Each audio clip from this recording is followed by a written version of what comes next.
Hey guys, tonight we dive into the perilous world of medieval childbirth where superstition, mystery, and raw survival instincts ruled the delivery room. You're lying still, eyes closed. But your mind drifts back through time, far beyond epidurals, hospital gowns, and prenatal yoga.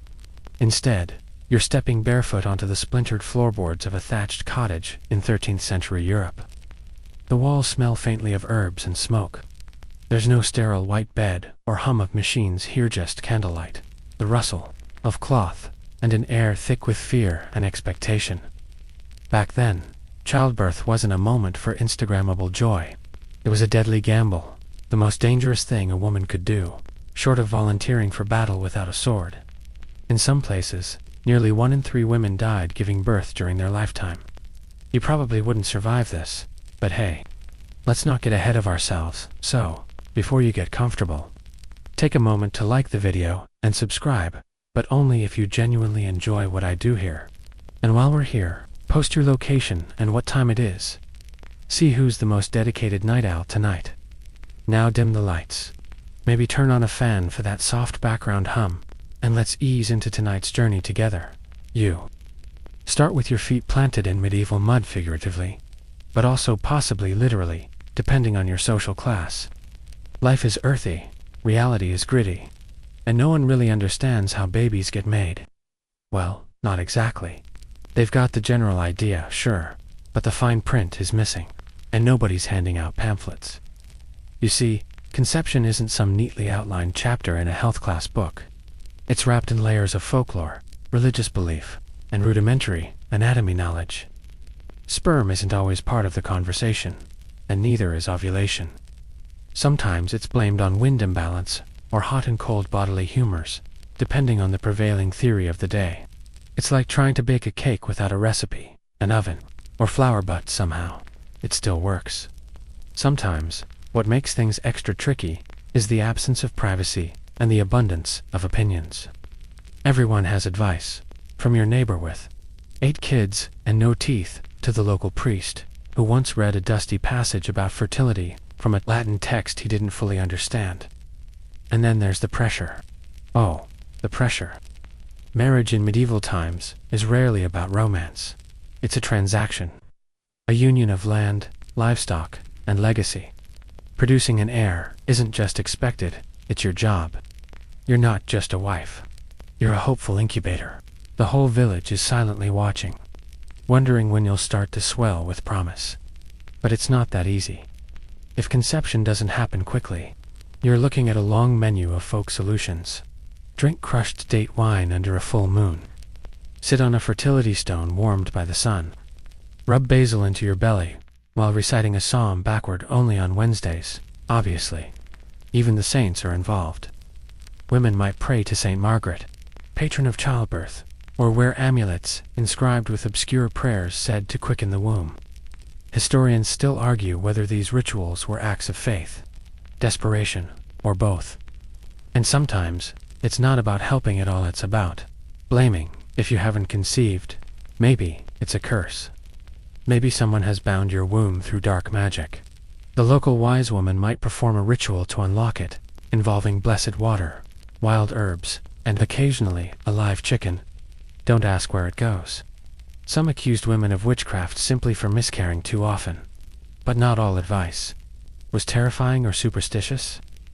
Midwives, the unsung experts of the age, passed down generations of practical knowledge, often orally, woman to woman. They knew which foods made your body warm and open. They tracked lunar phases, bleeding cycles, and subtle body cues no textbook had ever written about.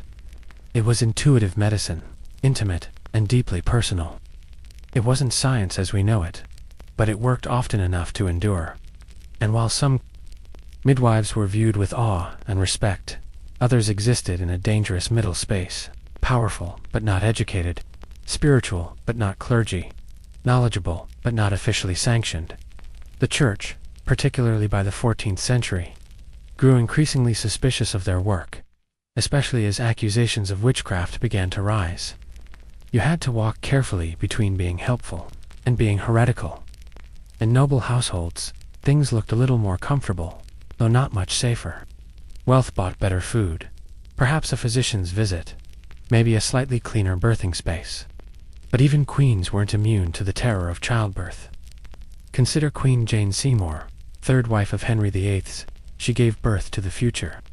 King Edward VI then died 12 days later from postnatal complications. Royal blood didn't thicken the odds of survival. If anything, it magnified the stakes. Then again, queens and commoners alike lived under the same haunting truth. Pregnancy was a mystery. Even the signs were up for interpretation. Missed a period. Could be pregnancy or a demon. Vomiting. Perhaps you're with child or just suffering from the town wells. Questionable water again. False pregnancies. Happened more than you'd think. There's a record of a nun in the 14th century who experienced swelling, cravings, and even movement in her belly. But no child ever arrived. Modern medicine would call it pseudocyesis, or phantom pregnancy. Medieval villagers called it divine punishment, or evidence of secret sin. So, here you are. Maybe you're finally pregnant, or maybe you just think you are. Either way, the path forward is long, winding, and paved with equal parts hope and horror. The village midwife has wrapped a red thread around your wrist for luck. You're not eating figs anymore because someone said they caused twins. And you've been told to sleep only on your left side because it encourages female babies, which, depending on your situation, is either a blessing or a catastrophe. There is no ultrasound, no prenatal yoga, and definitely no gender reveal party. There's only you, your body, and the quiet breath of the unknown future, rustling like wind through a rush-thatched roof. You're pregnant. Probably. Maybe. The midwife thinks so. Your belly is a bit rounder, and you haven't bled in weeks. You've been craving pears soaked in wine and get queasy at the smell of firewood, and that's good enough for medieval science. Congratulations or condolences, depending on how this goes. Getting to this stage was no small feat. In medieval times, fertility was a volatile cocktail of luck, timing, and divine whim. No ovulation kits or apps to help you outjust the shifting moon. Seasonal superstitions. And someone's Aunt Agnes claiming you can only conceive if the wind's blowing east on a Friday after Lent. Couples tried everything. Or, more accurately, women did. If you hadn't conceived by the time the village started whispering, you'd be brewing decoctions of mandrake root, or sleeping with a carved fertility charm under your pillow. There were ritual baths, prayers to saints, and highly specific instructions like, eat hare's liver roasted on a spit of birchwood, then lie flat with a red ribbon tied around your ankle. Historians still argue whether these instructions had any real symbolic logic or just medieval equivalents of internet nonsense. And then there were the charts. Oh, yes, the medievals had their own version of astrological family planning. Some manuscripts advised coupling only when the moon was in a fertile house of the zodiac. Others insisted the man's seed had to be hot and dry, and the woman's body cool and moist, as if matchmaking two temperaments at a dinner party. Aristotle's theories lingered like the smell of boiled leeks, persistent, and a little off. If conception didn't happen soon enough, blame usually landed on the woman. The man, he was rarely questioned. His masculinity was assumed to be as potent as his mead. Only in the rarest cases did anyone suggest the issue might lie on his end. There were even tests to determine fertility. A woman might place a clove of garlic in her, let's say in a strategic location overnight. If her breath smelled of garlic the next morning, the pathways were clear. If not, cue the worried looks and long rosary prayers. But let's say you beat the odds. Conception has occurred. What now? Now begins the gestation game, complete with its own medieval rules and folk science. There's no way to confirm the pregnancy definitively. So women looked for signs, dreams of rivers, sudden aversions, phantom kicks. One manuscript claimed a woman could tell she was pregnant if she saw a candle flicker when placed near her navel. Another suggested placing barley and wheat in separate pots and urinating on both daily. If either pot sprouted, congratulations, you're expecting. If both grew twins, and if neither, perhaps you were cursed. Cravings weren't just tolerated, were interpreted, longing for salted fish. You're probably having a boy. suddenly craving chalk or ashes. Not only normal, it might mean the baby will be clever. There's even a record of one woman in a 14th century Italian village who craved boiled frogs. The midwife said this meant the baby would have a tongue for persuasion. Or maybe just a weird palate. Strangest of all, some people believed cravings had power over the baby's body. If a pregnant woman longed for strawberries and didn't get them, the baby might be born with red birthmarks. These were sometimes called maternal impressions, where the mother's emotions physically altered the fetus. So you weren't just eating for two, you were feeling for two. And one wrong pang of desire could give your child a tail. Supposedly, the mother's emotions were heavily policed. Sorrow, anger, lust, or even laughter at the wrong time might affect the baby. Women were urged to avoid sudden frights and to keep their minds focused on beautiful things, religious icons, flower petals, portraits of saints. In one especially dramatic tale, a woman was startled by a black dog during her pregnancy and later gave birth to a child with an extra digit and a furrowed brow. The village blamed the dog. The dog declined to comment. If that sounds like a lot of pressure, it was. Pregnancy became a performance of constant caution. Wear the right charms. Think the right thoughts. Eat only foods in season and of good humors. Don't gaze at deformities. Don't speak of death. And for heaven's sake, don't sleep near someone who's had a bad dream. Their nightmare might transfer. Because, logic. And then there was the wardrobe. Maternity, where wasn't exactly trending. Most women simply adjusted their existing tunics with loosened cords or additional layers. Wealthier women might afford specially tailored gowns with pleats for expansion. But even those often prioritized modesty and concealment. A protruding belly could be seen as vulgar, or even sinful, especially if you were unmarried. More than one noblewoman gave birth discreetly in a distant convent, her bump hidden behind veils and embroidered lies. Social status played a big role here. A peasant woman might work the fields until the day of delivery, wiping sweat from her face with the same hand that just plucked turnips. A noblewoman might be confined to her chambers for months, weighted on hand and foot while sipping broth, and receiving blessings. Neither scenario guaranteed a safer birth, just a different flavor of stress. Despite all this, there was something profoundly communal about pregnancy. Women leaned on one another. Mothers taught daughters. Sisters shared tips. Midwives were often part healer, part therapist.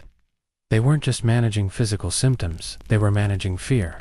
In a world with no guarantees, they were a candle in the dark room of uncertainty.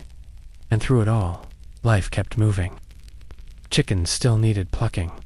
Bread still had to rise. You carried your secret and your swollen belly beneath a linen shift, walking through mud, gossip, and the ever-present risk that one wrong move, one bad meal, one slip on the stairs might end everything. But tonight, you're safe.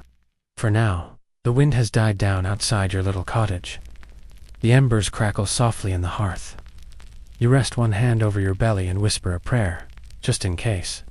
Not that you believe all the old stories. But then again, what if that one about the moonlight really is true? You wake to the sound of sparrows outside your window. The morning sun filters through the wooden shutters in lines of gold dust.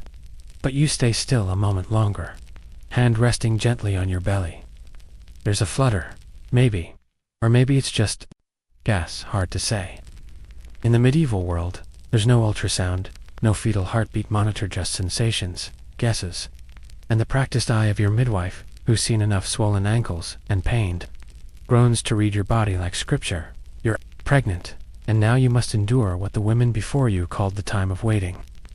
A time thick with myths, warnings, and peculiar rules, many of which you follow. Not because you believe them all, but because you can't afford not to. Everyone has advice. And it all starts sounding like medieval Mad Libs. Avoid sleeping on damp straw. Don't touch iron during a thunderstorm. Stay away from cats with crooked tails, and never, ever walk backwards near a graveyard. That last one, said to invite wandering souls to take possession of your unborn child. Charming, right? But some beliefs, while bizarre to modern ears, carry a logic rooted in anxiety and long tradition. Like the use of charms. Midwives might stitch tiny pieces, of parchment into your undergarments, each inscribed with prayers, runes, or phrases in Latin even they couldn't fully translate. You might wear a necklace strung with dried wolf's teeth to protect your baby from cramping winds, or carry a pouch of ash and rosemary for soothing the womb. Historians still argue whether these were symbolic, medicinal, or simply emotional comfort in a time when actual medicine was dangerously hit or miss. Cravings, meanwhile, reached strange and oddly specific peaks. Some women developed tastes for things, like coal, lime, or clay. It's a condition we now call pica, but in the medieval mindset, such urges were interpreted as signs of what kind of child you were carrying or warnings of how it might come out. Eat too much sweetbread, and your baby might be too soft. Crave burnt crusts and sour berries. Might be a fire-tempered girl, or maybe a thief. Depends on who you ask. You're told not to witness anything shocking. See a deformed animal, and your child may be marked. Hear a violent tale. The baby could be born angry. There's one case in a French town where a woman went into labor early after watching a man fall from a ladder. She claimed the baby jumped in fear. The midwife agreed. The local priest said it was divine punishment for nosiness. Pregnancy, for all its tenderness and hope, was treated like walking a tightrope through a haunted forest. The consequences of misstep were enormous, which is why women, even those who didn't consider themselves particularly devout, often turned to saints. Saint Margaret of Antioch became the most called-upon name during pregnancy. Legend had it, she was swallowed by a dragon and then burst out unharmed, a metaphor, some said, for the baby passing safely through the mother's body. Her image was hung above birthing beds, her name chanted during contractions. And if you didn't have access to an icon, you could always draw a tiny M in charcoal near the hearth. It wasn't official canon, but no one dared test whether it worked only when blessed. The quickening was the next milestone. That first undeniable kick your child's hello from the deep. It usually came around the 4th or 5th month, though women often reported feeling it sooner, especially if they were on their 2nd or 3rd child. This moment was sacred. It meant the soul had entered the body. Some theologians debated this, of course. Was it truly the soul's arrival, or just the mother's recognition of life? Historians still argue whether this belief was rooted more in theology, or just an emotional need for connection in a terrifying journey. From this moment, the baby was treated not just as a bump under your gown, but as a full person. If you died during pregnancy, priests would try to baptize the unborn through your womb using special rituals one of the few times. The church bent its usual dogma about the living and the dead. It didn't always work. But again, the rules bent under pressure, especially when eternity hung in the balance. Not everything about pregnancy was fear-based. There were moments of strange sweetness. Women often sang to their unborn babies, whispered prayers to them, and knitted them tiny swaddling cloths. One Anglo-Saxon lullaby, preserved in an old manuscript, speaks to the small star in the belly sky. It's poetic, maternal, and achingly tender. And then there were the dreams. Pregnant. Dreams were said to be prophetic. Dream of an eagle, and you'd have a bold son. Dream of weaving or spinning. A daughter, destined to be patient and skilled. Some women kept dream diaries, or had family members interpret them each morning. One woman, in a 14th century German village, swore she dreamt of 2 entwined snakes, and lo and behold, though it should be noted that the twins were later described as terribly loud. So maybe the snakes weren't a compliment. The household changed around you. Your husband, if he was kind, might hire extra help for the heavier chores. If not, you worked until your belly made it impossible. Neighbors might bring offerings, lavender honey, salted almonds, foods thought to nourish the growing life inside you. Your mother or aunt or friend might sit by the hearth with you at night, rubbing your swollen feet and telling stories of their own pregnancies. Which child came fast? Which took days? Which felt like a storm? And which like a sunrise? It was all very personal, passed down orally, generation to generation. No written guides, no structured what to expect. Just a circle of women, voices hushed and steady, handing down survival in the form of story. And as you grow heavier, as your center of gravity shifts, and the baby begins to nudge harder at your ribs, you start to think not just about the child, but about the day of its arrival. A day whispered about with reverence and dread. The birthing day, the battle day. But that day's not here yet. Not tonight. Tonight, you eat your spoonful of honey and say your prayer to Saint Margaret. You trace the faint line running down your belly with your fingertip and wonder if your baby can feel your hand from the inside, outside. A storm gathers on the horizon, but for now, it's just the hush before the wind. You close your eyes and drift, your dreams rippling softly like cloth in a cradle. Your belly is unmistakable now. It enters rooms before you do, a round and shifting moon beneath your linen smock. Every movement, every sound, feels amplified. You catch yourself watching your shadow in candlelight, how your shape curves and shifts, how your hands always drift instinctively toward the weight in front of you. You're not just carrying a child, you're carrying expectation, prophecy, and, let's be honest, a fair bit of unsolicited advice. In the medieval world, a pregnant woman becomes public property in a way. Everyone wants to say something about your cravings, about your complexion, about the way you waddle ever so slightly to the left. Must be a boy, someone whispers. She's carrying high. No, it's a girl, another insists. Her hair's thinner. Someone else, utterly convinced of their expertise, says, the baby's heart is pointed toward the west. Clearly a twin. You don't even argue. You've learned not to doubt. Medieval beliefs about pregnancy were deeply tied to appearances.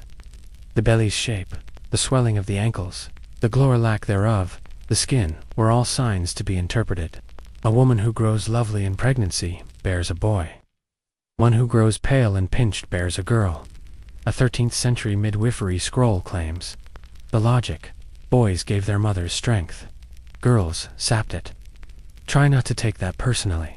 And then, there's the walking. You're told to walk daily, but not too far. The baby likes rhythm, says one woman. But not fatigue, says another.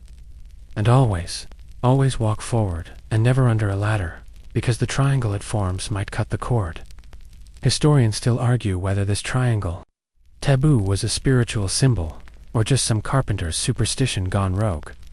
Of course your status affects how much of this nonsense or wisdom, depending on your outlook, you can actually avoid. If you're a noblewoman, you may have already been confined to your chamber. That sounds gentle, but it isn't.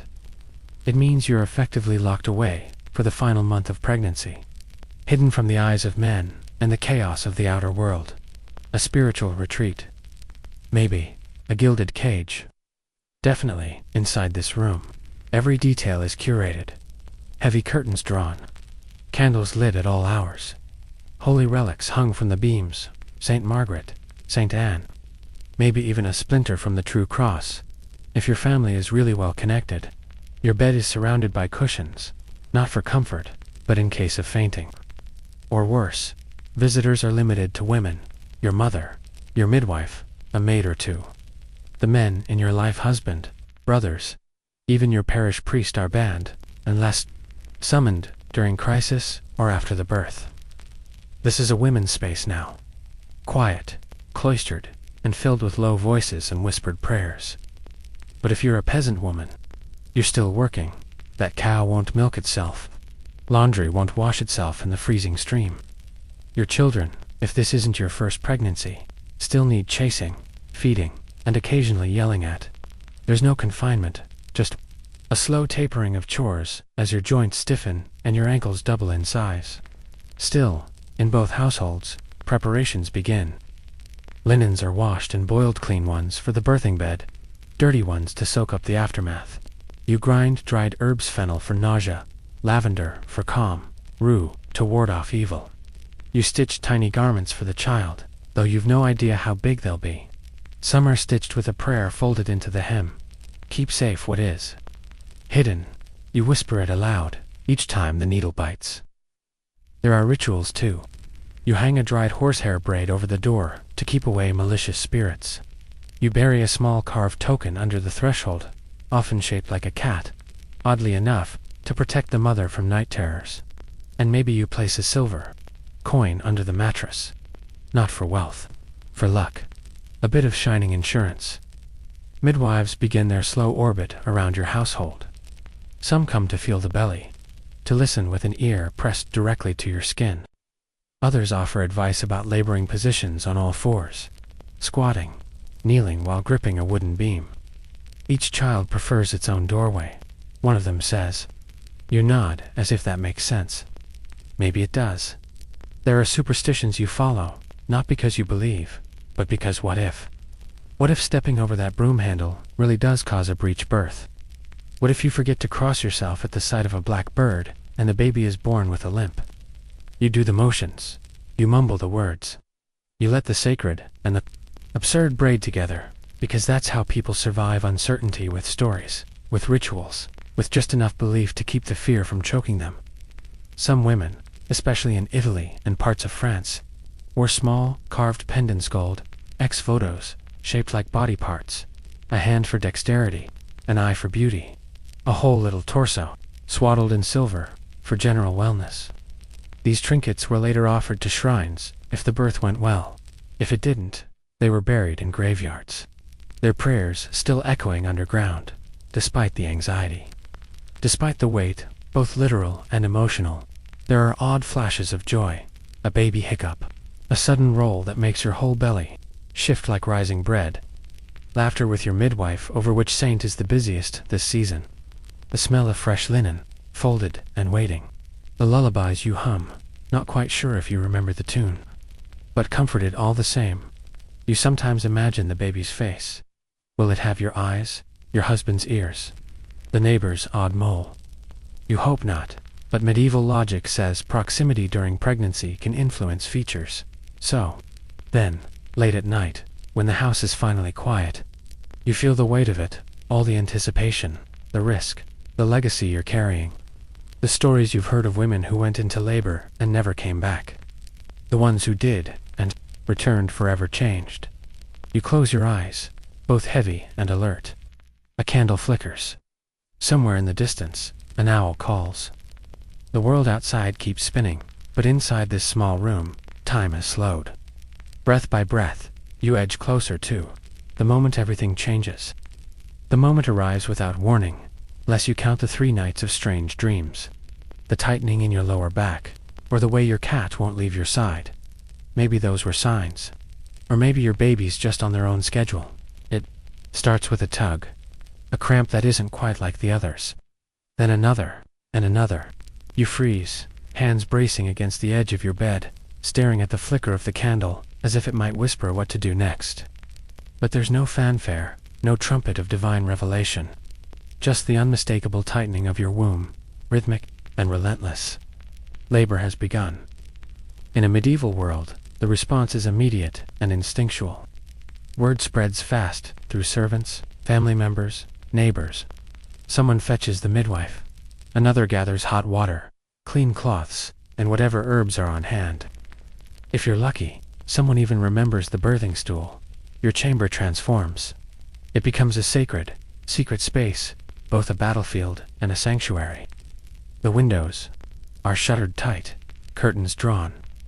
No drafts must enter, for they might bring in malevolent spirits or chills that could harm the mother's body. Candles are lit in corners, on the floor, on tables. Light is seen as protective, especially against the shadows that supposedly stalk the doorway between life and death. You are surrounded by women, now your midwife, a few trusted attendants, maybe your mother if she's still alive. Men are not allowed, not unless things go terribly wrong. This is your space, your labor, your war. Your midwife murmurs prayers as she rubs your belly with warm oil made from herbs and sheep fat. She ties a strip of wool around your wrist, red, always red to protect your blood. She checks the baby's position the only way she can, by touch, by instinct, by long years of catching babies with nothing more than her hands and her hope. Steady now, she says. You're doing fine. You're not so sure. There's no pain relief here. No epidurals. No laughing gas. Just the pounding reality of each contraction, and the whispers of saints said to protect women in labor. Saint Margaret again, of course. Maybe Saint Anne. In some households, holy relics are placed under your pillow.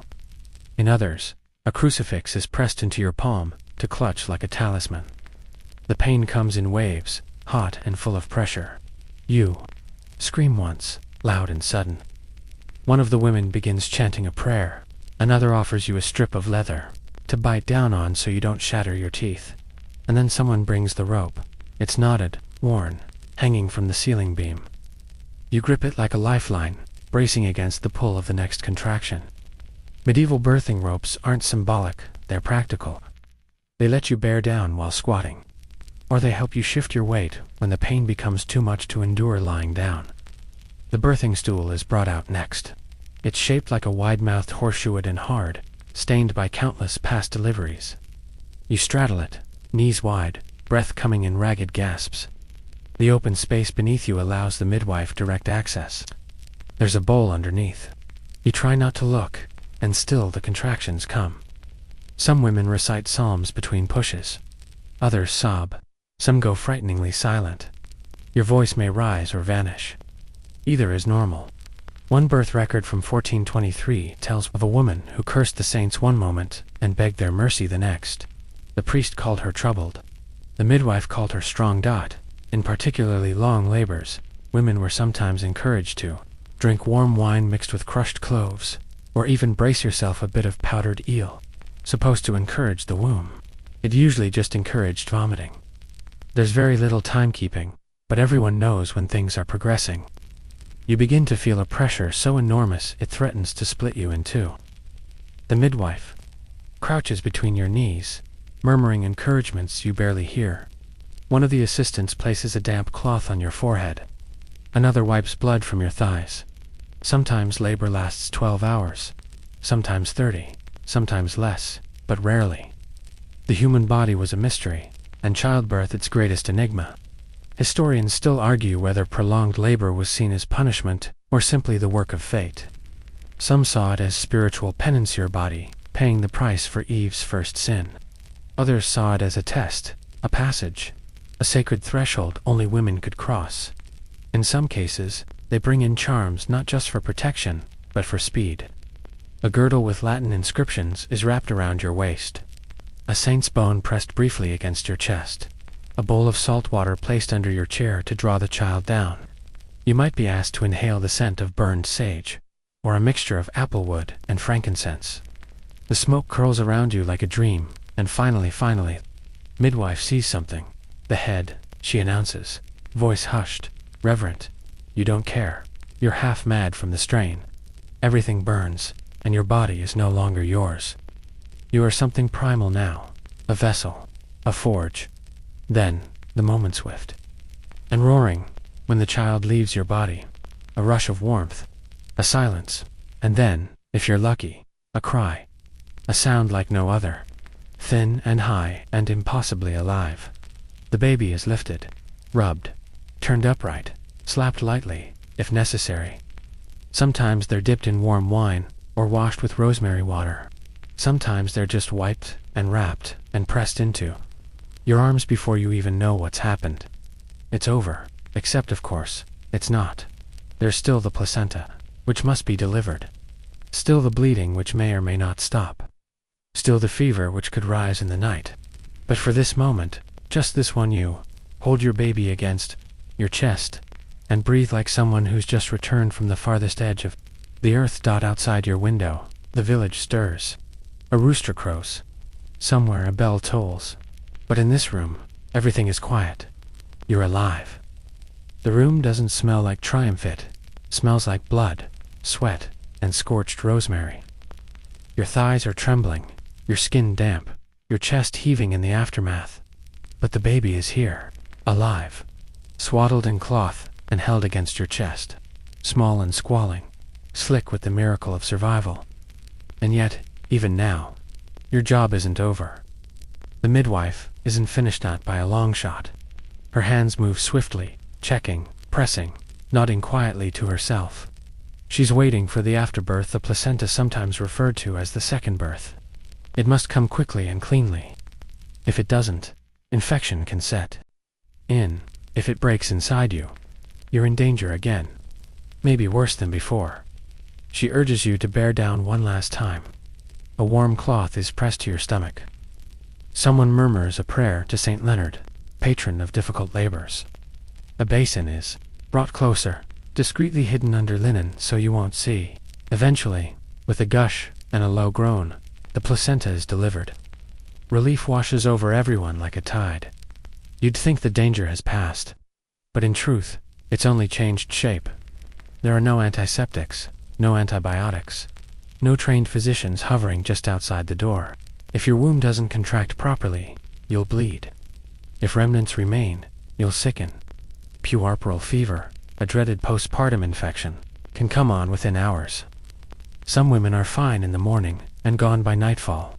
This is why the midwife won't leave your side. She's not just attending your birth. She's watching your edge of death vigil. And she's not the only one. A priest has likely been summoned already. Even if things went well, he'll want to see the baby, to bless it, to prepare, just in case. If something, God forbid, had gone wrong and the child hadn't cried, hadn't taken that first gasp, he'd be there to perform an emergency baptism, sometimes through the womb, sometimes directly into a still warm basin. Medieval theology left little room for unbaptized infants. Their souls were believed to slip into a liminal space. Limbus, infantium, not hell, exactly, but not heaven either. A cosmic no-man's land. Scholars still debate whether this was always official doctrine, or just the clergy's compromise with grief.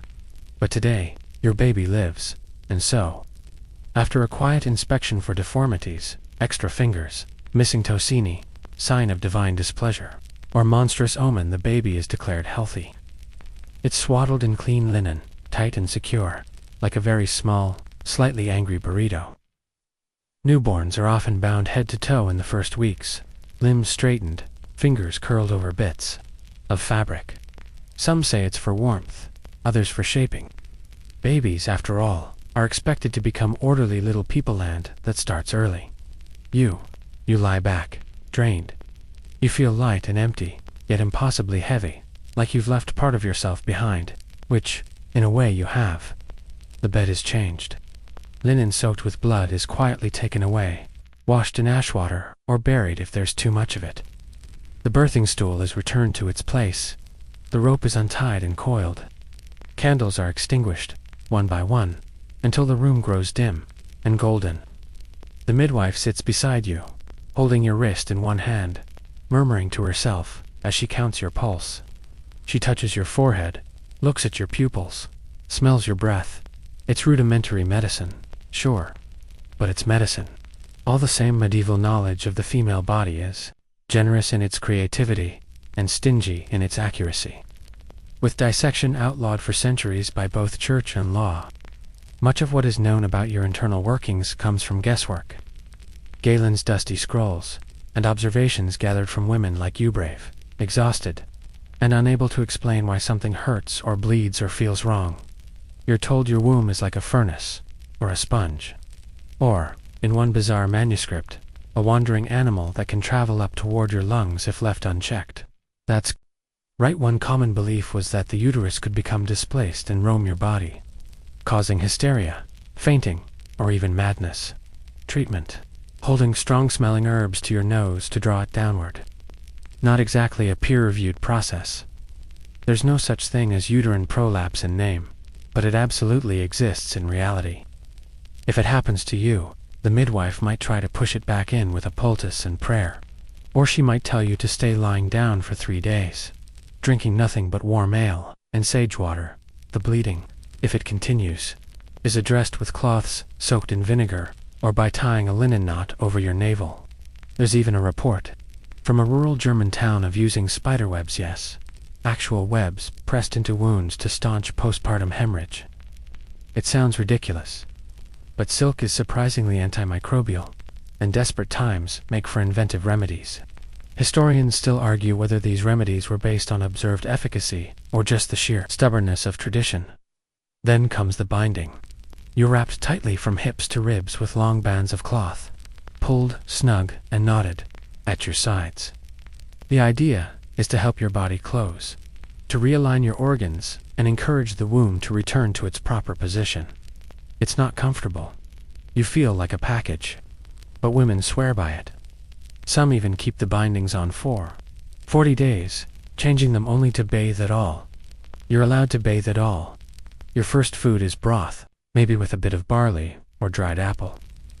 Too much too soon could be dangerous, they say. The womb needs peace. Digestion must be gentle. Some midwives recommend hot wine steeped with cloves and ginger. Others stick to goat's milk warmed over coals. It's not gourmet. But after what you've just endured, it tastes like salvation. And still, you're not alone. The midwife stays. A helper or two, too. For the next few days, your room will remain sealed like a little world of its own. Clean linens, quiet voices. The baby sleeping beside you, sometimes in a cradle lined with fleece, sometimes bundled up right against your breast.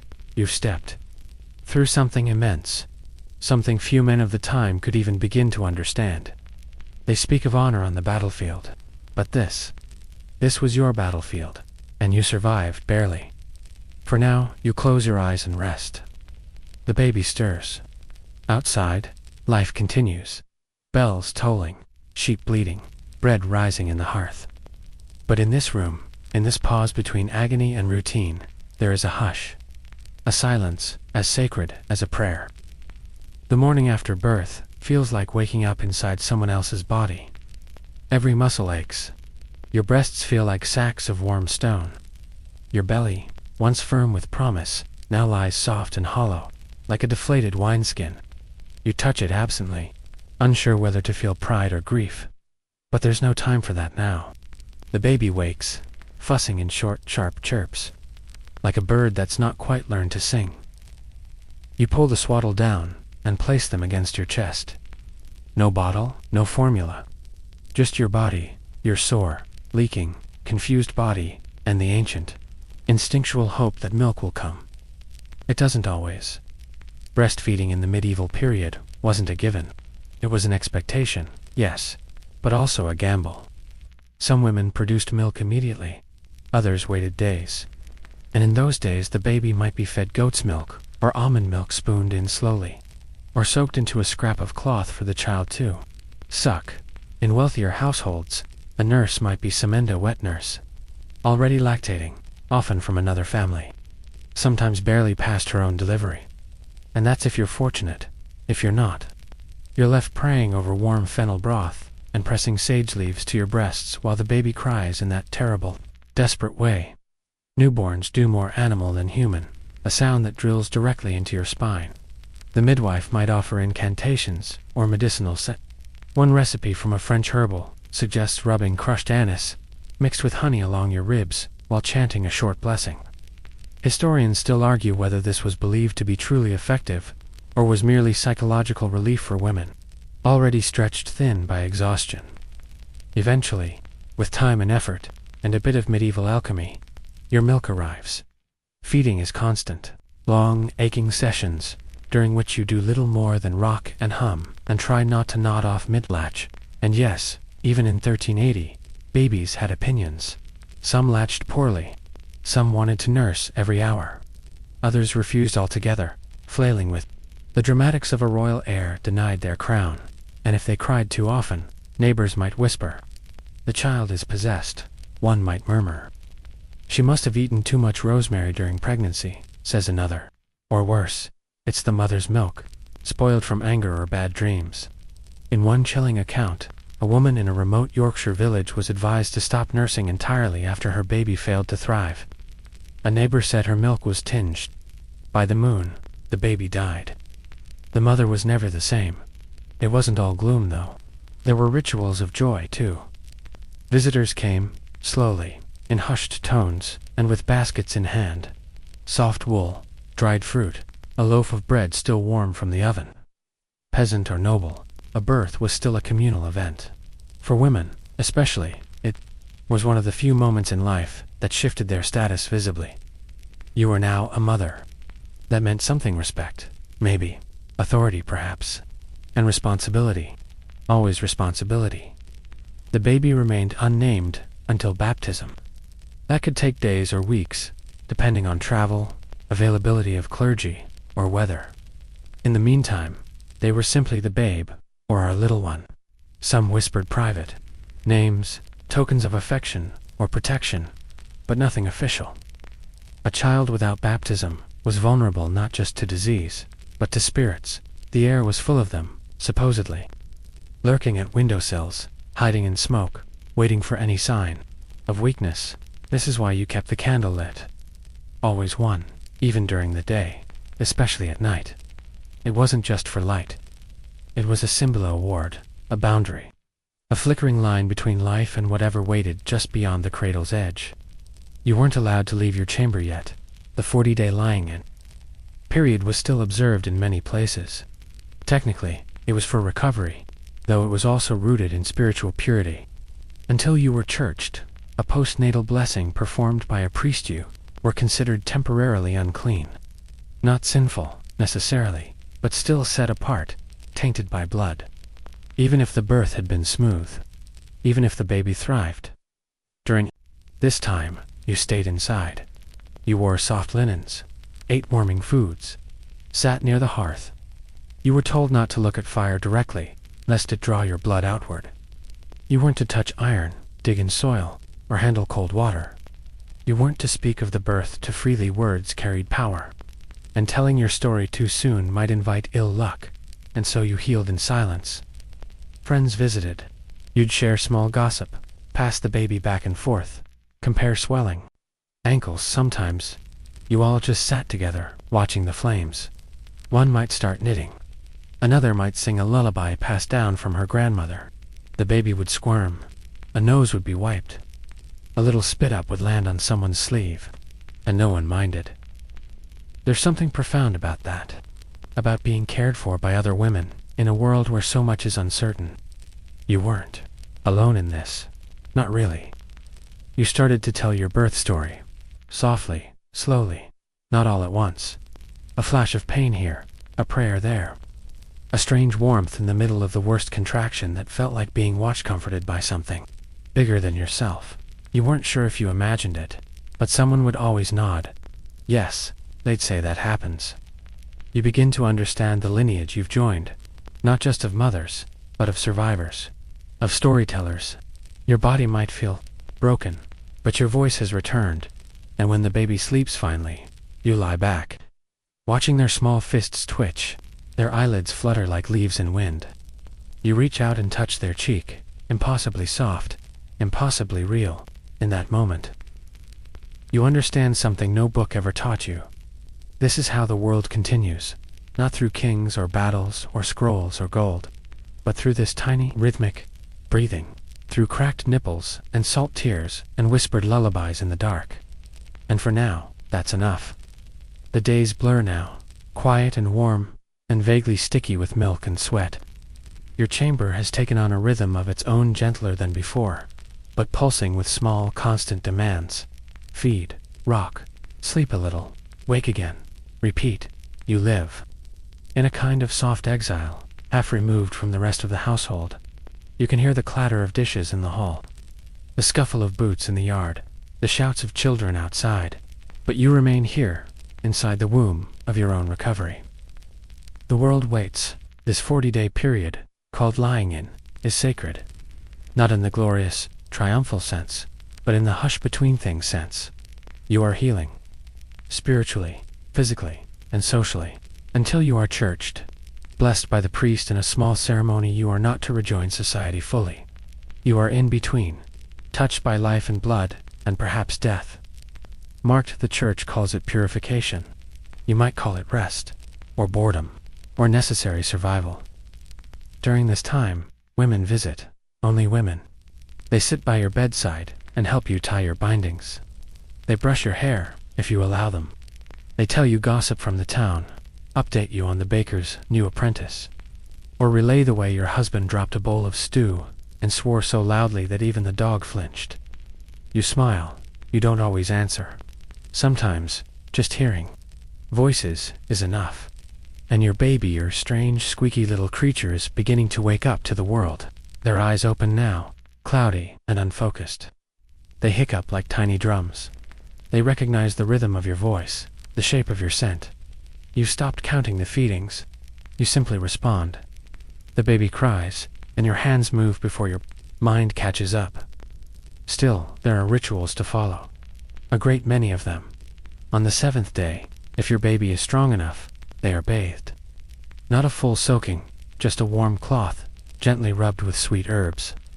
Rose if you can afford it, mint or thyme if you can't.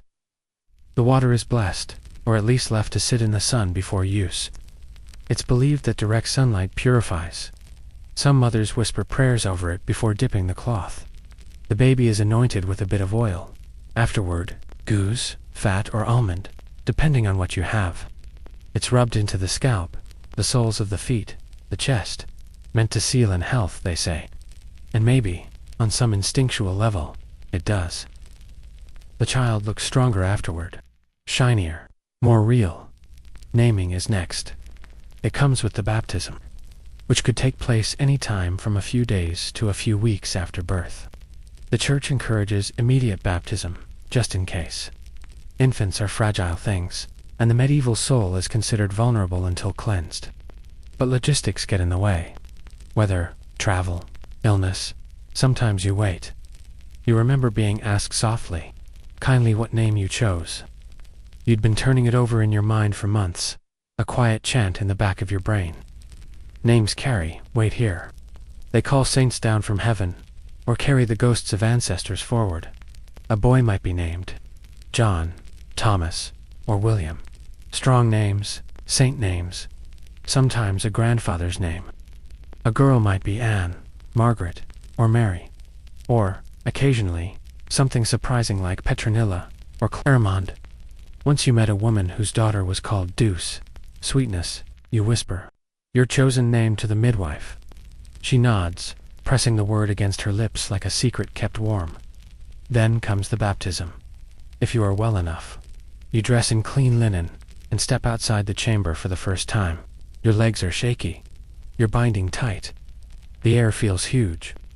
The sky, somehow, is too bright. The baby is swaddled tightly and carried by the godmother, the mother herself. Superstition forbids it. You walk behind her slowly, still bleeding. A little, still sore, still hollowed. The church is cool and dark, scented with old wood, stone, and beeswax. The priest is already waiting. He's seen 1,000 infants, said 1,000 blessings, but he treats each one like something precious, handed to him from the other side. There are words you don't fully understand, Latin phrases, sung or spoken in low tones. Holy water splashed across the baby's brow. A touch of salt on the tongue, symbolic, sharp, meant to prepare the soul for knowledge. A cross traced on the forehead. A tiny candle lit. The godparents answer on the baby's behalf. Renouncing sin, accepting faith. They speak firmly. They've rehearsed. When it's over, the baby is officially someone, named, claimed, bound to heaven by ritual and water. You return home, lighter somehow. The ceremony was simple, even brief. But it gave form to something you'd only felt. Now the world knows what you already did. Your baby exists. The days resume their gentle blur. You begin to write the new name in your mind, over and over. A letter in the flower dust on the table. A whispered sound while rocking. A soft hum into the back of the baby's head. You make the name real, make it echo. Still, you wait. The lying-in period isn't over, and until then, the world remains just slightly out of reach. No market visits, no spinning wheel, no sweeping the floor. You are mother, yes, but not yet returned. Some women cherish this, others chafe. You're somewhere in between. The quiet is nice, but you miss the sky. You miss the chaos of chores. The simplicity of being tired for reasons that don't cry, or feed, or need. Constant swaddling. You count the days. 23, 28, 30-4. Soon, they say. Soon you'll be literate. Soon you'll be restored. For now, you hum a lullaby one your mother sang. The baby sighs, lashes fluttering like moth wings. The candle glows. The day fades.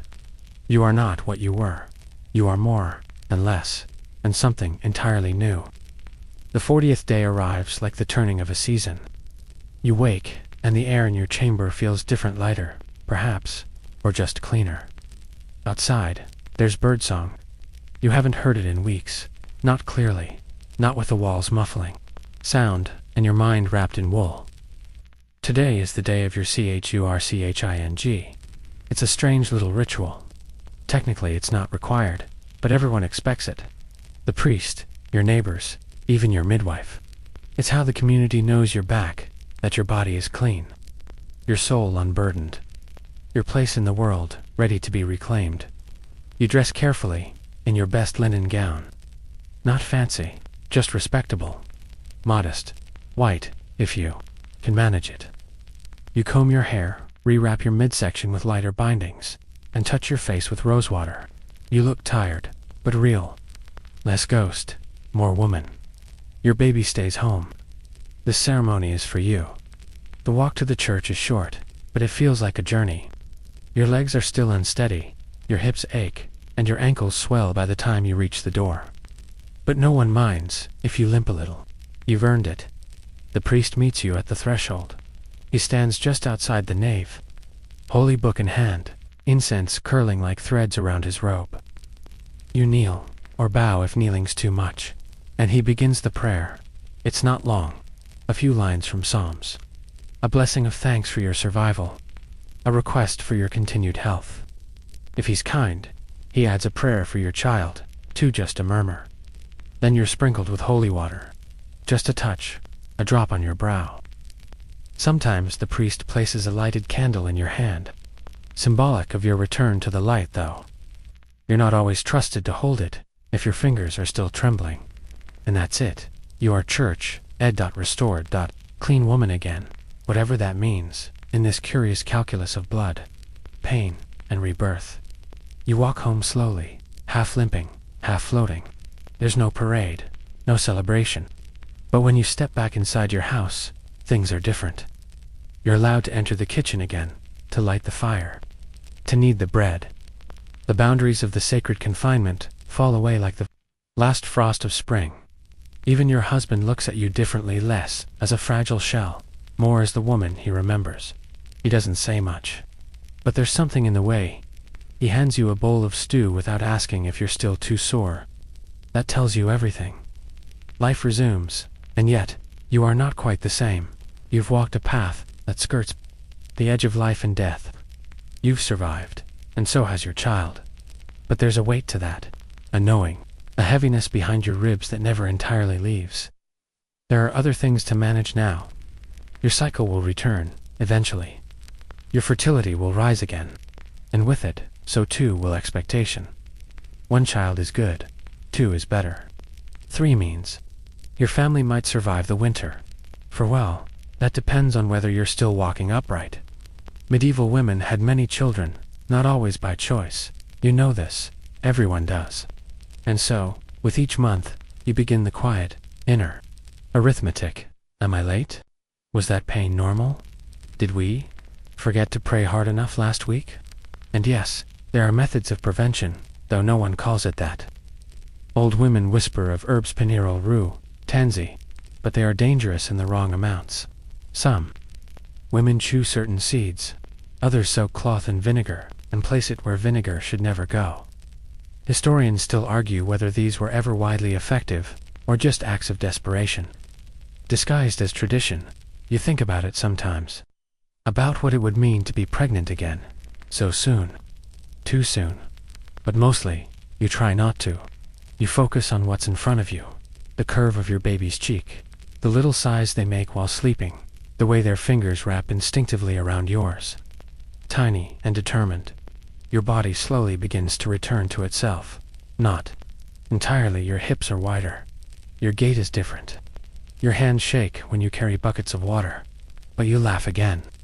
You tease your neighbor. You smile when your child burps, like an old monk after soup. There's community here, in towns and villages across medieval Europe. Mothers gather, at the well, at the bakehouse, on feast days and market days. You trade stories not just of labor, but of survival. You compare sleep schedules, teething remedies, chants for colic. You learn that a pinch of salt under the mattress works for some, and for others, nothing works but rocking and sobbing and singing every hymn you know. It's not easy. It never is, but it gets lighter. Some days are still hard. There are. Nights when the baby won't stop crying, and your back aches, and you haven't washed your hair in a week. You snap at your husband. You cry because someone dropped a loaf of bread. You look at the flickering candle and feel that strange, quiet hollowness again. But then your baby laughs. A real laugh. Loud and sudden, and absolutely certain, and it's as if the entire sky has cracked open and poured light across the floor of your kitchen, so you rock them. Hum a tune, half remembered, and let the moment carry you. You're not just surviving anymore, you're living again. Somewhere around the 3rd month, your body stops feeling like borrowed equipment and starts resembling something you might actually live in again. Your ankles are almost back to normal. The soreness when you lift the baby is no longer knife sharp, just a dull complaint. You even catch yourself humming without meaning to, hands busy in a bowl of dough, swaying side to side as if the baby were still tucked against your chest. This is when you begin the slow process of returning to work. In a medieval world, motherhood doesn't buy you a free pass for long. Maybe you're a peasant woman. The animals still need feeding, the garden needs tending, the laundry needs beating against stones in the stream, and you need to do all of it with a baby on your hip. You rig up a cloth sling, crude but effective. The baby rides snug against your torso as you kneel in the dirt or stir the pot over the hearth. Every so often they squawk. You reach down, offer a breast, keep working. Multitasking isn't a trend. Here it's the only way to function. If you're part of the wealthier class, you might have a wet nurse by now. Someone to feed and soothe the baby so you can return to your embroidery, your accounts, your social obligations. In noble households, this is often the expectation, that child-rearing is delegated. Your job is to bear heirs, not raise them, but not all noble women follow that path. Some insist on nursing their own children. It's considered virtuous, even saintly. By certain clerics, though others worry, it could overstimulate maternal emotions. Imagine that. Loving your child too much. Your days fill up quickly, even if the hours feel like honey dripping from a spoon. Slow, sticky, unending. You rise with the sun, usually because the baby has decided sleep is for fools. You clean, cook, tend, carry, feed, rock, wipe. Sometimes you eat. Sometimes you don't remember if you did. You walk around with one slipper on. You answer questions you don't understand. You forget what quiet sounds like, and then you laugh, unexpectedly. Often over nothing. A goat falling over. A pot you forgot, you mended that, still somehow holds soup. The baby snorting in their sleep, like a tiny piglet. You are tired, but the edges of everything start to glow with meaning. Visitors begin to treat you differently. Before, they'd coo at the baby and ask gently if you were recovering. Now they assume you're fine. The compliments shift. You've got your color back. That baby's growing well. You'll be pregnant again by winter. The last one is said with a wink. You smile politely while quietly praying otherwise. There's a new set of worries. Now teething, fever, coughs that last too long, rashes that spread too quickly. In medieval medicine, children's health is a puzzle few know how to solve. You ask your neighbor. She suggests burning a handful of barley at sunset and placing the ash in the baby's sock. Someone else says to bury a piece of bread in the yard as an offering to St. Ulrich. You try both. Why not? Doctors, if available, are usually called only in dire circumstances. Most people trust the village wise woman, the midwife, or simply the passage of time. You brew teas. You sing lullabies.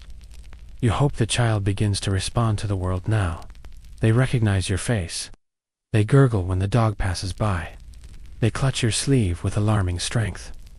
You can almost hear their mind assembling, piece by piece, like a tapestry being stitched behind their eyes. You begin to tell stories, not elaborate ones, just soft, rhythmic tales passed down from your mother, and hers before that, about saints and dragons, about women who turned into birds to escape wicked husbands, about knights who fell asleep for 100 years and woke up with moss growing from their ears. These stories matter. They're not just distractions, they're introductions to the world. They teach rhythm, pattern, consequence. You feel oddly powerful, crafting meaning from your voice alone. You've gone from vessel to creator, Your community starts to involve you again. 2. You're asked to help with another woman's birth, just to boil water, or soothe the older children, or light the blessed candles. Maybe you sit by the fire with an expectant mother and tell her your story, edited for comfort. You remember the fear in her eyes. You remember being her, or your, asked to prepare food for a new mother. A thick barley stew, soft bread, goat's milk, warmed with herbs. You remember how much that meant when it was you lying in that bed, listening to someone else's footsteps in the hallway while your child breathed against your skin. The exchange of care is never written down, but it forms the true currency of your world. Your husband begins to see you differently again, just as a wife or a mother, but as someone durable, capable. You joke more. You argue again, too, about little things like salt or straw, or whether the baby's head is too round. Arguments are a sign of return, of normalcy. Sometimes in the dark, you wonder what comes next. Will you have another child? Most likely, the rhythm of your body is still yours, but not entirely. Spacing births is a hope, not a plan. You count the days. You remember the taste of roux tea. You pray, not just for health, but for space. The baby, meanwhile, is changing rapidly. Their laugh is now a real sound. Their eyes follow you across the room. They try to mimic your mouth when you speak. They roll over, try to sit, try to be your... Not quite sure where the time went. It wasn't so long ago that you were crying into a towel at midnight, wondering if your body would ever feel human again. And now you're here, slicing apples, cooing at your child, rolling dough with one hand while the other holds the baby's wobbling frame upright. Motherhood in the medieval world isn't a chapter. It's not even a role. It's a transformation. One that begins in blood and doesn't really end. It folds into every part of you, your fingers, your back, your voice. It lingers in the way you tuck a blanket, in how you carry bread, in the songs you sing to an empty room. You have become the story now, and every day you write it again. You wake one morning to find the baby sitting up, sort of, propped like a lopsided cabbage between two cushions, cheeks flushed with triumph. They gurgle proudly, and then immediately fall sideways into your lap. This is your life now, a sequence of tiny, monumental firsts. The first time they sit. The first time they grip the edge of the table and try to stand. The first time they slap a spoon into their porridge and laugh like they've just invented thunder. Each new motion, each new sound, is a reminder that this fragile thing you carried, labored over, bled for, is becoming their own little person. But as your child grows, so do the risks. Infant mortality is a quiet specter in the medieval home. You don't speak of it aloud, but it hums in the corners, clinging to cradles and hearths and the empty sleeves of grieving mothers. Everyone knows someone who lost a baby. Everyone remembers a name that was whispered once and then never again. So, you become a watchtower. You monitor every cough, every spit up, every soft spot on the head. You test their breath at night with your fingers, terrified of the stillness. You tuck amulets beneath their mattress, little bits of iron, knotted, string, even chicken bones, if that's what your neighbor swears worked for her nephew. You stitch charms into their clothing. You burn rosemary when they wheeze. Does it work? Historians still argue whether these protective rituals were medicine or comfort. But in your world, they're both. The child begins teething. This is treated like a cosmic ordeal. Not because of the fussing, though. Truly, the fussing is endless, but because teething was long believed to be lethal. More than one medieval medical text lists tooth fever among the top causes of infant death. The gums swell. The child cries. They refuse milk. Sometimes they seize. Sometimes they don't wake up. So you prepare. You hang red coral around the baby's neck, believed to cool the blood and protect the teeth. You rub crushed basil leaves on their gums. If you're lucky, someone gives you a silver spoon, if not for feeding, then for biting. Your mother warns you never to let the child sleep with their mouth open during teething, or the soul will leak out. You nod and pretend not to be terrified, and all the while, you feed. Breastfeeding continues longer than most modern ears would guess. In many medieval households, mothers nursed for up to 2 years, sometimes more. Partly for nutrition, partly Because weaning is a delicate business, but also because, as long as you're nursing, your fertility might stay at bay, not guaranteed, but hoped for. So when your milk begins to slow, it's not just the baby who mourns, it's you, too. A chapter closing. Weaning isn't abrupt. It's a slow retreat, like fog rolling back over the hills. You introduce soft foods, mashed beans, soaked bread, apple slices boiled into paste. The baby makes faces, spits, tries again. You coax with honey if you can afford it, or crushed dates mixed with warm milk. Everything is trial and error. You learn fast that what they liked yesterday might make them howl today. And then, one day, you don't nurse at all. They reach for the bowl instead. You stare at them, chest aching not physically, but somewhere deeper. You half expect them to change overnight, to sprout shoes and walk out the door. Instead, they tumble into your lap, fingers sticky with plum, and fall asleep with their head on your chest, like they always have. You exhale outside your home. The world continues its slow, strange march. There are tax collections and feast days. The harvest comes. Your neighbor gives birth.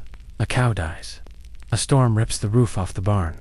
Life and death and grain and wind, all tumbling over each other like wool in a basket. But your focus narrows to the small dot. You teach the child to walk, sort of. Mostly you let them lurch between your hands like a clumsy puppet. You stand behind them, fingers under their armpits, whispering encouragements and laughing when they sit down abruptly like a dropped loaf of bread. When they take their first real steps, it feels like a miracle, like watching bread rise for the first time, or hearing a song you've always known, sung aloud by someone else. The household changes too. Your tasks shift again. You're expected to be fully back in the rhythm. If your husband works outside the home, you manage everything inside it. If he farms, you farm too. If he's a craftsman, you support the shop. And always, the baby is there, sometimes on your hip, sometimes toddling beside you, sometimes strapped to your back like a warm, wriggling satchel of demands. You stop thinking of yourself as postpartum. The word doesn't exist here, but the identity fades all the same. You are simply a mother now. There are moments of quiet pride when the child speaks their first word. Probably bread, or dog, or mine. When they laugh with real recognition. When they point at the sky and shout at clouds like they have something important to say. You remember what it was to lie on your back, belly round, wondering who they'd be. And now here they are, trying to eat a beetle, and yes, there are moments of fear, when they stumble too hard, when a fever spikes, when they go quiet too long, and you find them chewing on something deeply unchewable. You scold, you soothe, you pray. You're never not worried, but you're also never not full of awe. You begin to dream again, not the fevered dreams of labor, but soft, flickering thoughts about the future, about whether the child will grow tall, whether they'll be kind, whether they'll remember this song you always hum when they cry. You know there's no safety net, no guarantee. Just another winter, another spring, another step forward, on a path you can't see more than a few feet ahead. But you also know this. You've carried life inside you. You've pulled it into the world through sweat and flame. You've soothed it, fed it, shaped it with your own two hands. You've survived. You've adapted. And your child, your wild, bright, stubborn little torches, walking into the world. You wake to the unmistakable sound of scribbling, not from ink or parchment. Of course, your toddler has gotten hold of a bit of charcoal and is enthusiastically redecorating the side of your storage chest. The design is expressive. Possibly a sheep? Possibly your face? Possibly both. You sigh, pick them up, and start wiping before it sets. Welcome to life with a medieval toddler. The days of soft swaddling and sleepy rocking are over. Your child is now a walking, grinning chaos engine, with an iron will and sticky fingers. They speak in their own odd dialect, half-real words, half-wild noises, and have opinions on everything. Which shoes to wear, which bowl to eat from, whether goats are scary, and whether baths are a personal insult. And somehow, this tiny person has become a social being. Your home no longer holds them entirely. They follow you everywhere, tugging your hem, babbling at strangers, chasing chickens like they're participating in some sacred rural sport. The village becomes a playground, and every adult in it becomes a potential target for attention, questions, and unsolicited hugs. And yes, people notice. In a world without formal daycare, children are communal creatures. The older ones chase each other through the alleys and gardens. The younger ones cling to mothers, older siblings, or helpful neighbors. Some women have multiple little ones at once. You've seen them juggle a baby on one hip while pulling a 3-year-old from a pigsty with the other. It's chaos, but it's shared chaos. You begin to see how children are raised by the village, not just a single mother. If you need to tend the garden, your neighbor might keep an eye on your child. If she's baking, you do the same for her. You trade time, effort, and goodwill like currency. Not because you're generous, necessarily, but because you have to. And as your toddler begins forming their personality, you're reminded just how much the medieval world notices these things. Is your child obedient? They'll be praised. Is your child curious, loud, a little too fearless? There will be tuts, not angry ones, just wary. People still believe personality is destiny. A rebellious toddler may become a rebellious adult. Some even think certain birth traits, like being born during a storm, or with red hair, mark the child for future struggle. Historians still argue how widespread these superstitions were. But in your village, they run deep, so you watch your child with double vision. You see them as your baby, your own miracle, with jam on their face and scratches on their knees. But you also see them through others' eyes. As a future laborer, spouse, adult, everything they do now is a seed. You hope it grows into something strong. Discipline becomes a delicate dance. There are no timeouts, no parenting books. Just a blend of instinct, repetition, and what your mother did before you. You correct with words, with redirection, with that one terrifying glare passed down through generations of mothers. Sometimes you raise your voice. Sometimes you cry later, in private, because guilt has no century, it's timeless. But mostly, your days are about guiding, teaching them how to feed the chickens without screaming, how to share bread without taking a bite first, how to stay away from the fire pit. You tell stories constantly, because it's the best teaching method you have. You warn them about goblins who snatch loud children. You praise them like royalty when they pick up their bowl, not that it stops the bowl from being flung across the room again the next day. Meals are events now, less about nourishment, more about performance. Your child tries to feed the dog, themselves, and a passing bird often. In that order. You've accepted that food will end up on their head. It's fine, mostly sleep. On the other hand, is a negotiation. Naps are rare. Bedtime is a standoff. They demand another song, another story, another drink of water. You try to stay firm. You fail. You sing the lullaby again. The one you swore you'd never get tired of. You're already tired of it. Still, there's magic here. They speak your name now. Really say it.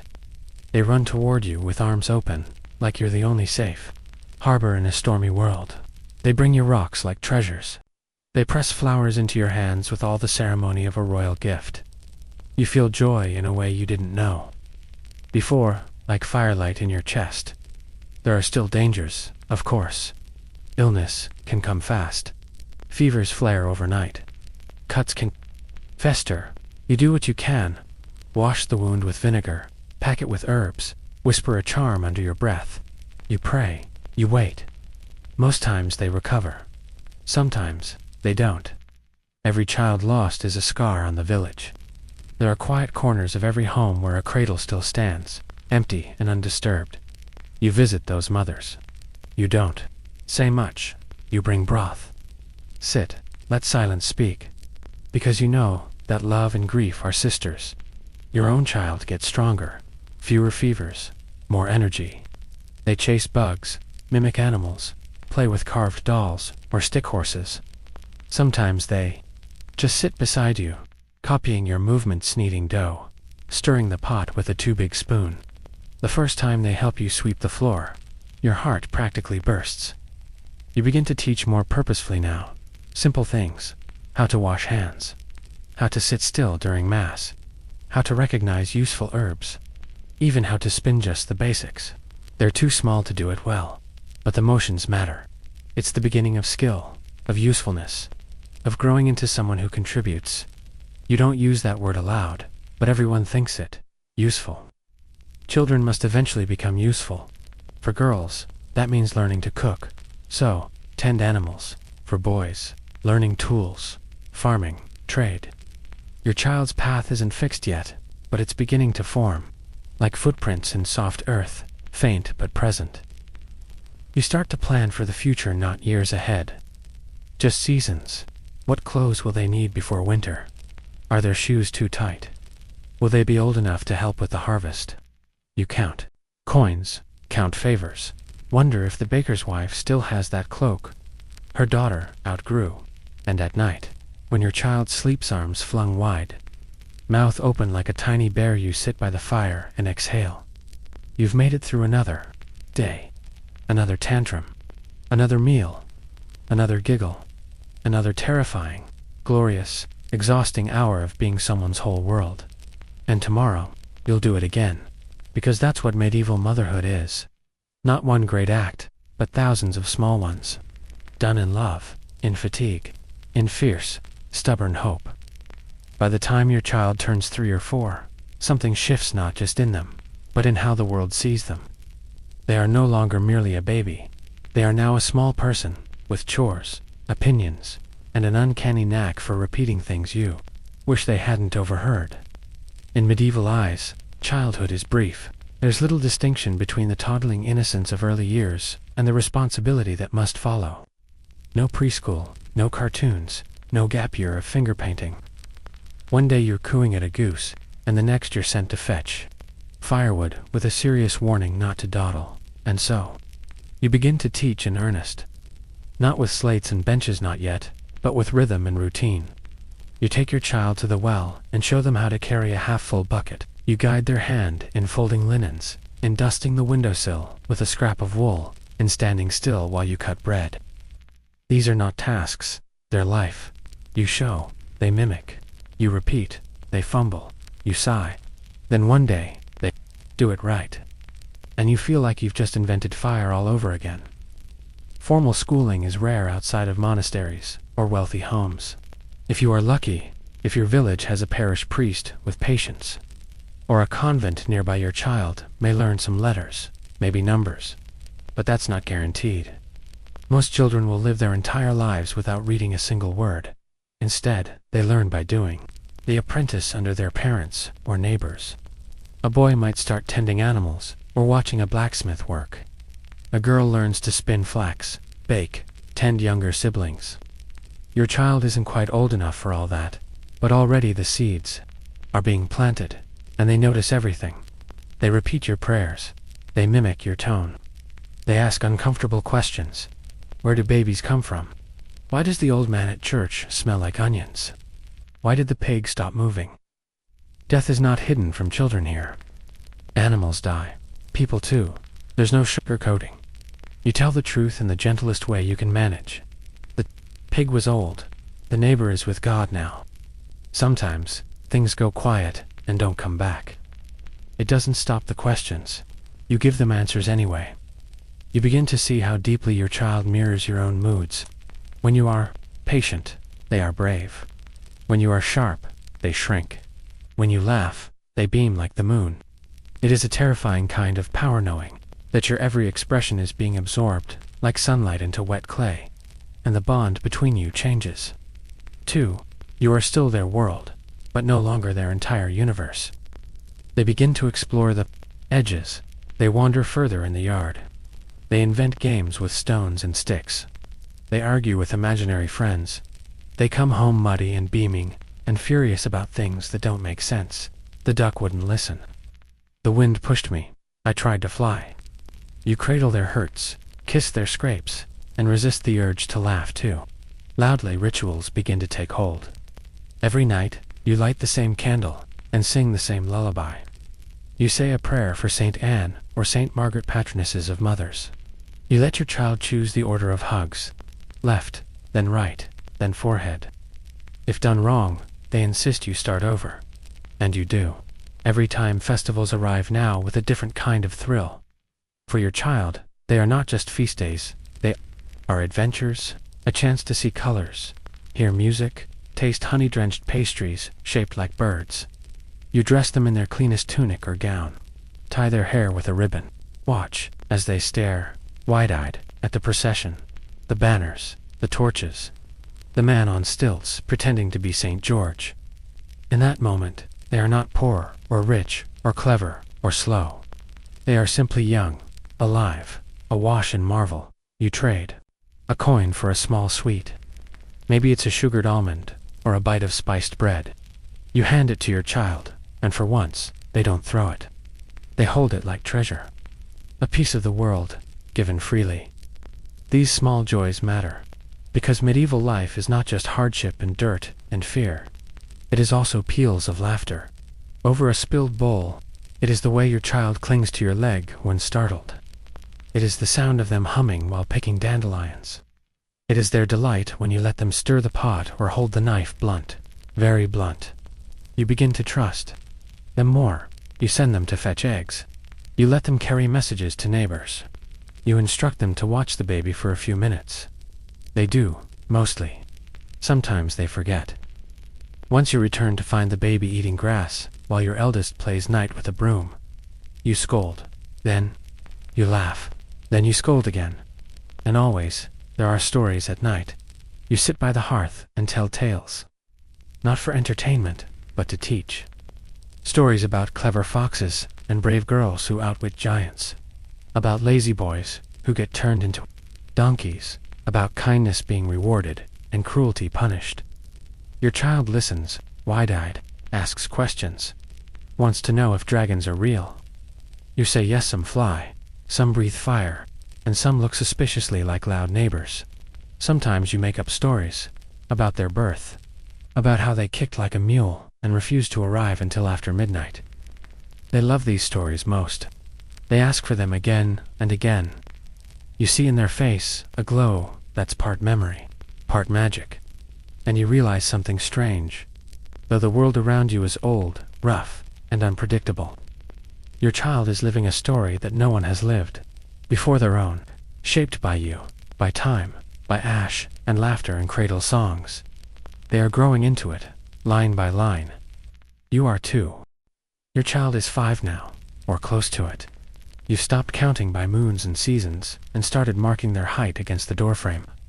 There's a smear of charcoal just above their last mark, where they tried to make it taller. By standing on tiptoe, they can dress themselves, mostly, feed the chickens, carry a full bucket without sloshing everything out. Their questions are more pointed, now less why does the moon follow me? And more, why don't we have sugar? You answer the best you can. Sometimes, you just shrug and say, that's the way of things. They accept it for now. In many medieval communities, 5 is the unofficial age of awareness. Not legal, not religious, but practical. A child is no longer a baby. They have memory, habits, even early sense of duty, and so, the shift begins. If your family is well off, this might be when your child begins formal instruction. Reading, if you're lucky. Arithmetic, if you're luckier.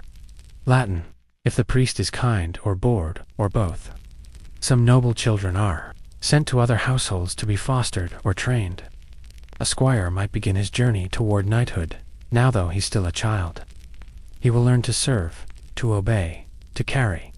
But for most children, especially yours, the training is simpler and closer to home. They learn by your side. If you weave, they learn to card wool. If you cook, they shell beans, peel roots, taste for salt. If your husband works leather or wood, the child may sit nearby, rubbing beeswax into a strap or sanding a toy smooth. It's slow, repetitive work, but it's the beginning of skill. And skill is survival. You begin to notice who your child is becoming. They have preferences, favorite foods, favorite chores, favorite saints. They have quirks, insist on sleeping with a certain blanket, hate the smell of onions, talk to chickens as though they are co-workers. They have a sense of justice, now cry when they see a bird hurt, pout if someone skips their turn at the well. You catch yourself marveling at them, mid-task.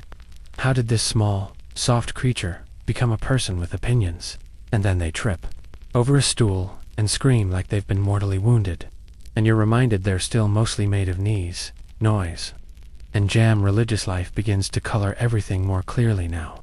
Your child learns their prayers, not just by hearing them, but by reciting. You help them fold their hands, teach them the sign of the cross, light a candle with them before supper. Sunday Mass is no longer optional for them. They must attend, must sit still, must listen, or at least pretend to. You bring bread for distraction. Whisper stories about saints while the priest chants in Latin. That one was eaten by lions, you murmur. This one prayed so long, his knees left dents in the stone. Your child's eyes widen. Church becomes less of a chore, more of a place where strange and marvelous things might be remembered.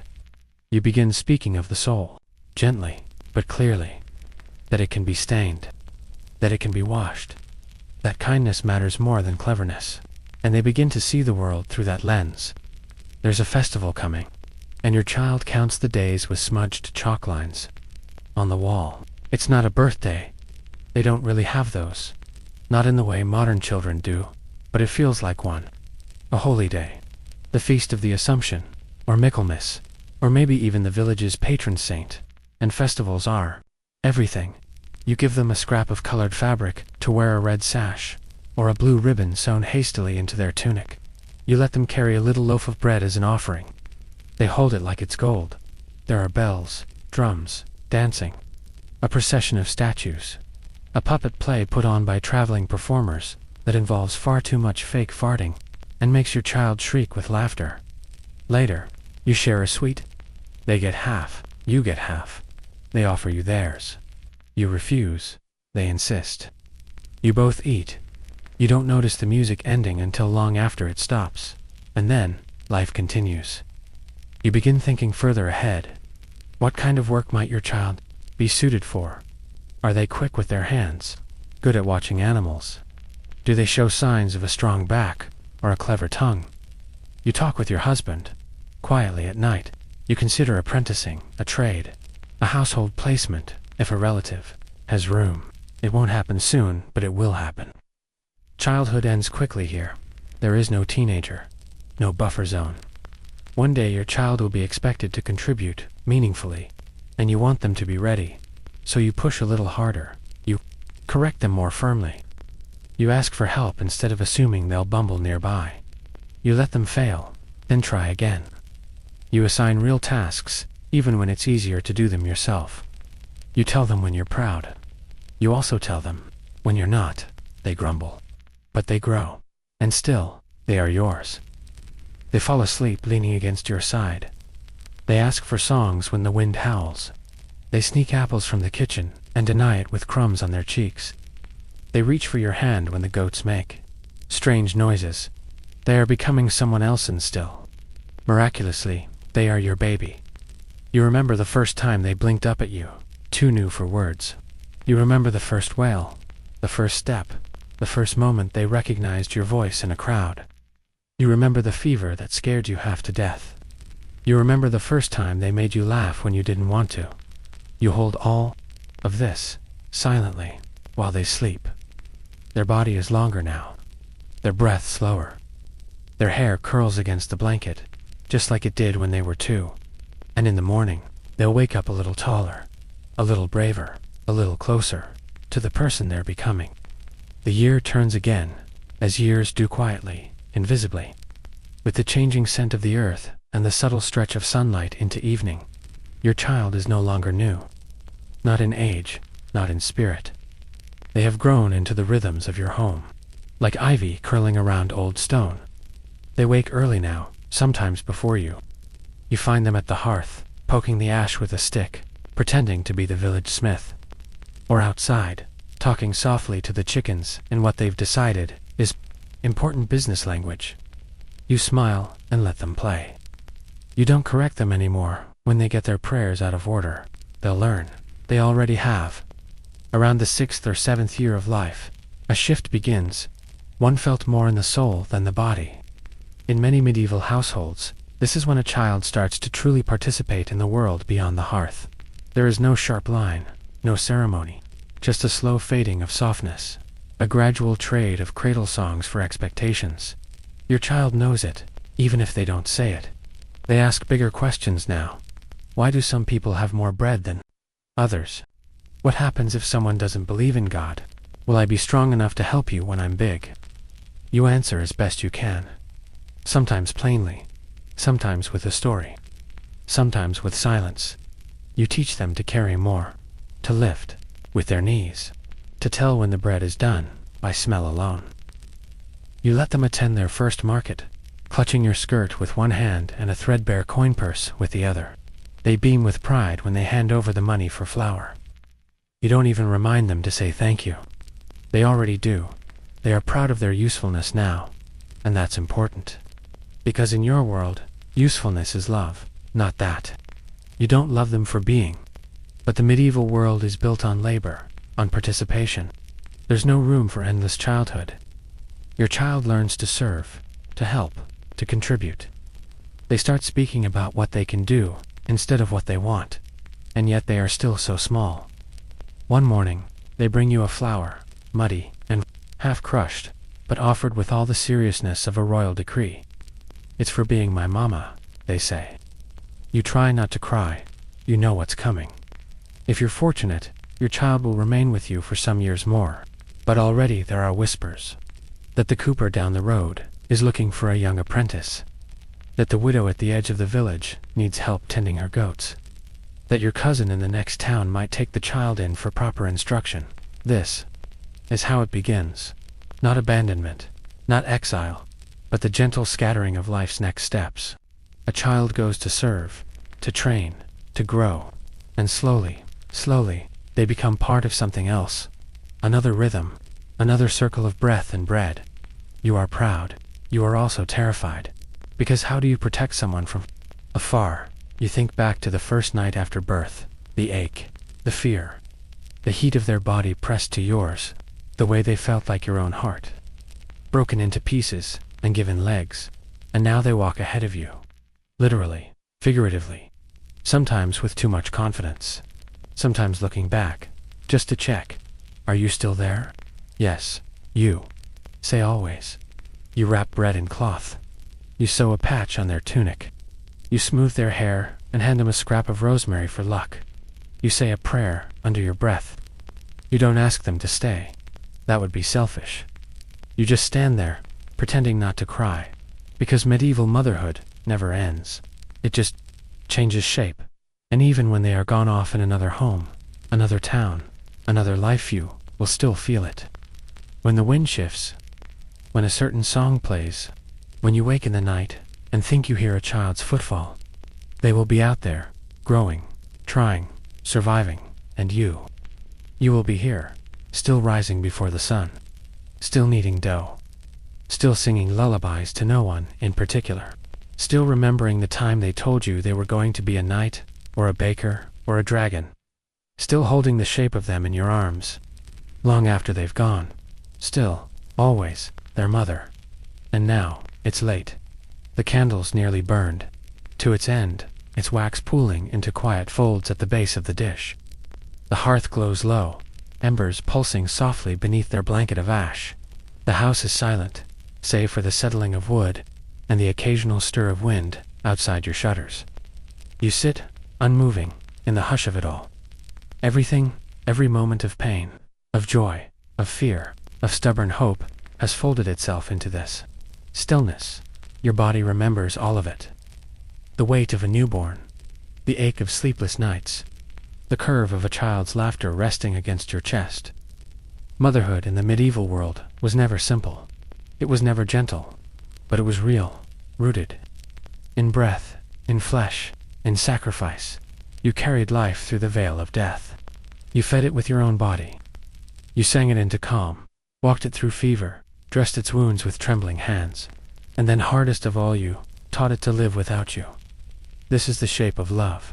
Quiet, relentless, enduring. So rest. Now let the fire dim. Let your breath slow, your fingers unclench, your shoulders lower. You've done enough for tonight. More than enough. And somewhere out there, maybe under the same stars, maybe under different ones. Your child breathes softly, in their sleep, wrapped in the world you gave them, the world you still hold, just a little, every time you close your eyes.